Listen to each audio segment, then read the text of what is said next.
وإذا كانت محاكمة الرئيس السابق محمد حسني مبارك كانت قد سميت بمحاكمة القرن، فأعتقد أن محاكمة الدكتور محمد مرسي ستسمى بمحاكمة الألفية.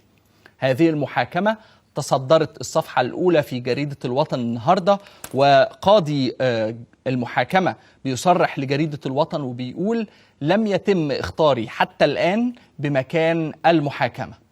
الوطن بتقول إن جماعة الإخوان المسلمين أعدت مجموعات انتحارية لهذا اليوم وتخطط لوقف المرور وتحشد أعضائها. مصدر قضائي يصرح: اقتراحات بوضع المعزول في غرفة ملحقة بقاعة المحكمة مزودة بشاشات. أستاذ خالد، يعني خلينا الأول نبص على الجانب القضائي. تمام. هل من المنطقي أن حتى الآن قاضي المحاكمة لا يعرف مكان هذه المحاكمة؟ يعني في مثل هذه القضية يصبح من المنطقي ذلك، لأنه الذي يحدد مكان المحاكمة هو وزير العدل.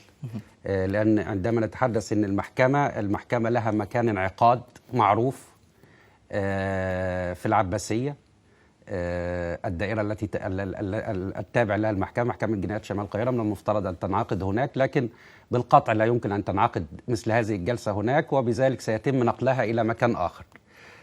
هذا المكان بحكم القانون الذي يصدر القرار هو وزير العدل. وزير العدل بالقطع يصدر قرار يستند إلى أسباب أمنية وأسباب موضوعية، والحديث كل الحديث عن أنه بيتم تجهيز معهد مندوب الشرطة الملاصق لسجن طرة منذ عدة أيام وأسابيع. يعني بيتم تأمين المنطقة، يتم تجهيز القاعة، يتم إعداد قفص اتهام يتسع لأكثر من 70 متهم. يعني هناك إجراءات أمنية مشددة حتى يتم تطويق المنطقة أمنيا بالكامل. المعهد ملاصق للسجن. يعني حتى يتم الحديث عن أنه الممر سيكون من داخل السجن إلى قاعة المحكمة مباشرة، لن يغادر المتهم، لن يخرج المتهم إلى شوارع. يعني بيواجهوا مشكلة أن في عدد من المدارس قريبة من هذا المكان، كيف سيتم التصرف مع ذلك؟ لأنه كما تحدثت الوطن أيضا هناك تقارير تتحدث منذ عدة أيام عن أن جماعة الإخوان تجهز لعملية انتحارية، وكانت تجهز أيضا لخطط مسلحة لمحاولة تهريب مرسي في أول جلسة للمحاكمة، محاولة اقتحام قاعة المحكمة. تم الكشف عن عدد من الخطط، تم القبض على عدد من المتهمين.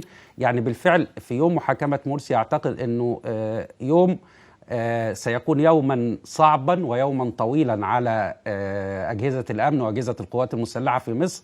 يعني أنا كنت أول من أطلق على محاكمة مبارك كما ذكرت محاكمة القرن، وأنا قلت محاكمة الألفية دي بتاعتنا. محاكمة مرسي بالقطع ستكون محاكمة الألفية، وسننسب إليك هذا التعبير، لأن بالفعل هي محاكمة ليست محاكمة جنائية فقط. نحن نتحدث عن محاكمة رئيس خذل شعبه، رئيس ما زال له مؤيدين يريدون القيام بعمليات إرهابية ويقومون بالفعل بعمليات إرهابية من أجل نصرته، ولا يهتمون كثيرا بكم الخسائر التي تلحق بالشعب المصري.